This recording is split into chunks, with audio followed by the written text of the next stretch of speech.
All right, so just a few announcements before we start. I'm going to start by introducing everybody who will be speaking today.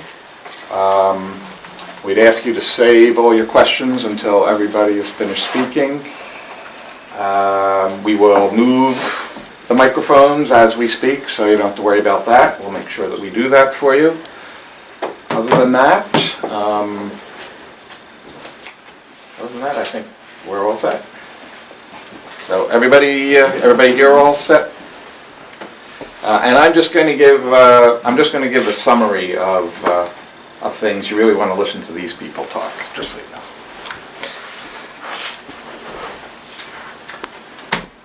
Ready? First, thank you all for coming. My name is Stephen Brown. I'm Executive Director of the American Civil Liberties Union of Rhode Island. I want to start by introducing the other people who will be speaking at this news conference today. Immediately to my left is Debra DeBear, who is Executive Director of the Rhode Island Coalition Against Domestic Violence.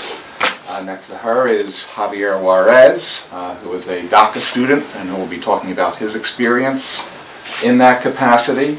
Next to him is Reverend Dr. the Executive Minister of the Rhode Island State Council of Churches.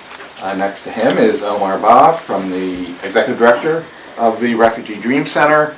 And finally, Wilfred Figueroa, an organizer at Fuerza Laboral. We also have a couple other of the people who signed on to the letter here. If you want to just introduce yourselves. Martha Yeager, American Friends Service Committee. Heidi Maldonado, Ejecutiva Directo from Fuerza Laboral. Florencia Greenhill from Sedona House. I'm John Wesley from the Coalition Against Domestic Violence. Okay, again, thank you very much. We've called this news conference today to announce 3 letters that our organizations have all sent to 3 top officials in Rhode Island. The Governor, the Attorney General of Rhode Island, and the Chief Justice of the Rhode Island Supreme Court, asking each of them in their own ways to take action that we believe they have the authority to take to protect immigrants in our community. I think everybody is aware of what's going on at the federal level.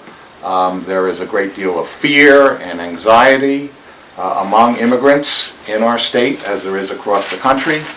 And we believe that these state officials have the authority and the power to help provide some protection to immigrants. They can't provide complete protection, but they can do some to help assuage the legitimate fear that exists in the community. More specifically, we're asking the Governor to issue an executive order that could address a number of aspects of concern in the community, including an order that would limit the role of state agencies in providing information to immigration officials when they are not required by federal or state law to do so, to issue an order banning the creation of any sort of registry of undocumented immigrants that could be used by the federal government, and a number of other things that are included in the letter. We're asking the Chief Justice of the State Supreme Court to take action, as at least 4 other state Supreme Court justices across the country have done, to request that Immigration and Customs Enforcement agree that it will not attempt to enforce immigration laws at or near courthouses in the state. And we are asking the Attorney General to send a similar letter asking that courthouses be free of ICE enforcement, and also to repudiate a few of the other aspects of President Trump's executive orders that would encourage local law enforcement to enforce federal immigration law. As I said, we believe these are actions that these officials have the ability to take without violating federal law, and these are actions that across the country other officials who have these roles have done. So there are attorneys general who sent these letters, there are chief justices of Supreme Court who have sent similar letters, and there are some governors across the country who have issued executive orders. With that, I'm going to turn it over.